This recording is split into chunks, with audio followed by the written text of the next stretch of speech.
What will be the legacy of Harry and Meghan's return to the United Kingdom and the face-to-face meeting between King Charles and his grandchildren? Very well, did it surprise you that in the end, notwithstanding all the negative headlines about Harry's accommodation at Buckingham Palace, he said, she said, that the meeting happened.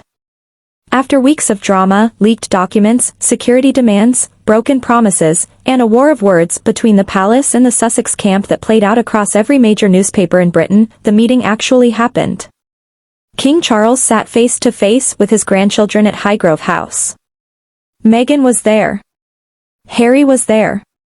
Archie and Lilibet, two children who have spent most of their lives in Montecito, California, largely unknown to the British royal family, were on royal property, in the Cotswolds countryside, having tea with their grandfather the king. Half and half, to be honest with you. Part of me hoped and assumed that they would meet, but then with everything kind of taking place, I started thinking maybe it's unlikely. The only thing that was interesting... And to help us understand exactly what that moment means, what really happened behind those closed gates, and what the legacy of this reunion will be for the British monarchy, we turn to someone who knows this family from the inside. Grant Harold served as a royal butler. He worked at Buckingham Palace. He knows King Charles. He knows Harry. And this week, he sat down to give his most candid assessment yet of everything that went down during the Sussex visit to the United Kingdom. Highgrove was the right choice. And not just for the reasons of privacy, though those reasons are obvious. Highgrove is a place where King Charles feels genuinely safe and genuinely himself. It is not an official palace. It is not owned by the state. It is a private home, Charles's home, in the truest sense of that word. The gardens he has spent decades cultivating. The countryside he loves. A place where the formality of royal life falls away and what remains is simply a man in his own space. And that matters. Because what happened at Highgrove was not a royal event. There was no official photographer. No statement from Buckingham Palace about the joyous occasion. No carefully worded press release about the importance of family and reconciliation and moving forward. Nothing. The palace said nothing because the palace wanted to say nothing, and that silence was itself a message. Grant Harold made another observation that caught the attention of royal watchers. Queen Camilla, who had been staying at Ray Mill, her private residence nearby, made the decision to return to Highgrove specifically for this meeting. She did not have to be there. She chose to be there. That is a remarkable statement from a man who worked inside this family. Hats off to Camilla. Because think about what Camilla has endured at the hands of Harry and Meghan's public narrative. The accusations. The implication in Harry's memoir Spare that Camilla was a dangerous influence, a woman who was leaking stories to the press to rehabilitate her own image at the expense of others. A woman who, in Harry's telling, could not be trusted. And yet there she was. At Highgrove. Making the choice to show up. To support her husband. To meet children she has never really known. Rising above everything that has been said about her and simply being present. That is not weakness. That is dignity. And it is exactly the kind of quiet, understated dignity that the British public has come to respect about Camilla in recent years. Now let us address the question that has been hanging over this entire visit since the moment it was confirmed. The security question. Harry spent weeks before this trip demanding armed police protection paid for by the British government. He commissioned a 40-page risk assessment. He compared himself to Salman Rushdie. He suggested that setting foot in Britain without a full security detail would put his family in mortal danger. And yet, here is what actually happened. Meghan came to the UK. Nobody saw her. There was no footage. There was no incident. No security breach. No mass casualty event.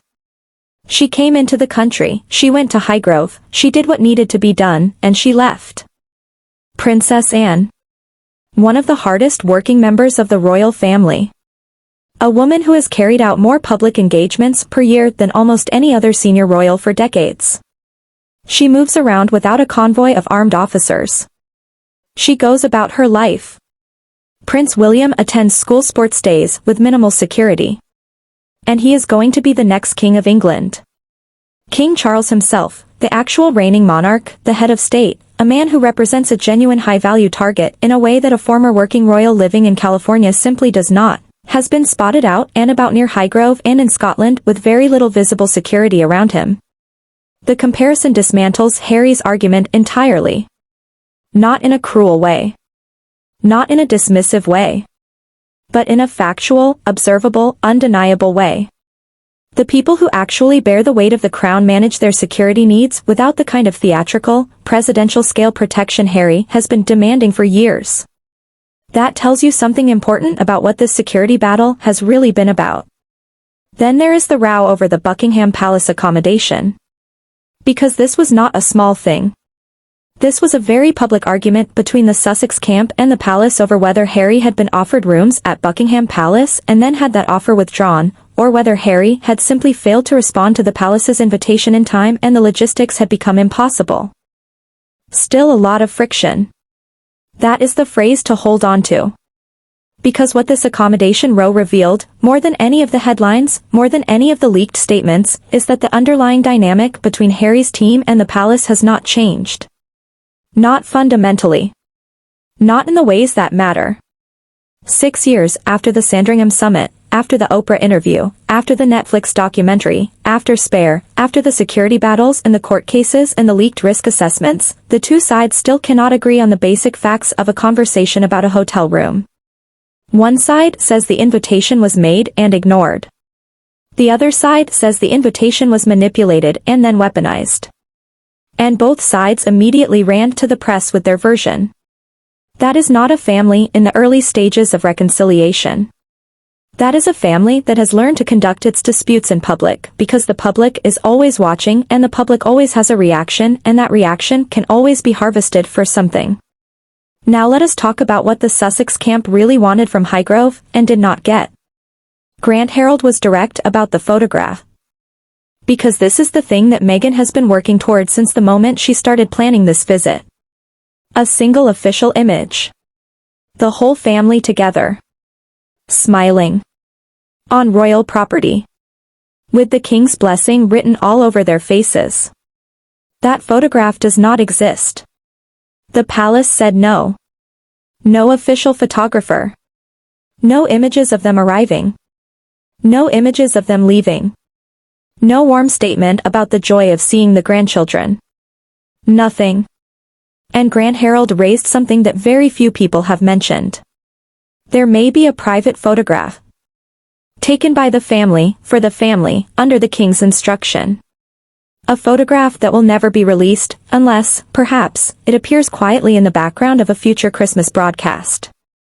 A small image on a side table. Easy to miss. But there for anyone who is looking. That is the kind of subtle, careful, deeply considered communication that the palace has mastered over centuries. If that photograph ever surfaces, it will be on the king's terms, in the king's time, sending the king's message. Not the Sussexes' message. Now, what did William think of all of this? See, Dad, I told you so. That is the sentence that will echo through the corridors of whatever palace William is in when the next Sussex headline lands. Because William has been consistent. He has been clear. His position has not wavered. Harry and Meghan are a threat to the monarchy. They should be given nothing without conditions. They have shown, again and again, that trust given to them is trust that will eventually be used against the institution. And Charles, a father, a grandfather, a man who is ill and who does not know how much time he has left, keeps reaching for the possibility of peace. Keeps opening the door. Keeps hoping that this time will be different. That this visit will be the one that sticks. That the footstep taken at Highgrove will lead somewhere real. And somewhere in California, Harry and Meghan are already deciding what comes next. Whether to accept the quiet terms the palace has offered, come back, be seen, let the grandfather see the grandchildren, but do it on our terms and without the photographs and without the commercial exploitation, or whether to push for more. Whether the Invictus Games visit in September becomes another quiet family moment. Or another battle. Another leaked document. Another war of words between two camps that still, after all these years, cannot agree on the basic facts of a conversation about a room. Grant Herald ended with a warning that deserves to be heard clearly. The concern about a rival royal court in California. The idea that Harry and Meghan could build something in America that positions itself as an alternative monarchy, a Sussex court, with its own events and its own charitable work and its own media partnerships and its own version of the royal story, told on their terms, shaped by their interests, and designed to compete with the institution in Buckingham Palace for global attention and cultural relevance. If that happens, it will not just be damaging to the palace. It will be damaging to the monarchy itself. To the 1,000-year institution that William is preparing to inherit and that George and Charlotte are being quietly, carefully raised to serve. The meeting at Highgrove happened. The grandfather got to see his grandchildren. The king called the bluff of the Sussexes and delivered something real, family time, genuine connection, tea in the gardens of a place he loves, without giving them the one thing they came for. That is not nothing. It may even be something. But it is a long way from everything that needs to happen before anyone can use the word reconciliation with a straight face. Drop your thoughts in the comments. Do you think the Highgrove reunion was a win for the palace or a win for the Sussexes? And do you think Harry and Meghan will push for more, or accept the quiet terms on offer? Subscribe for daily royal coverage. This story is far from finished.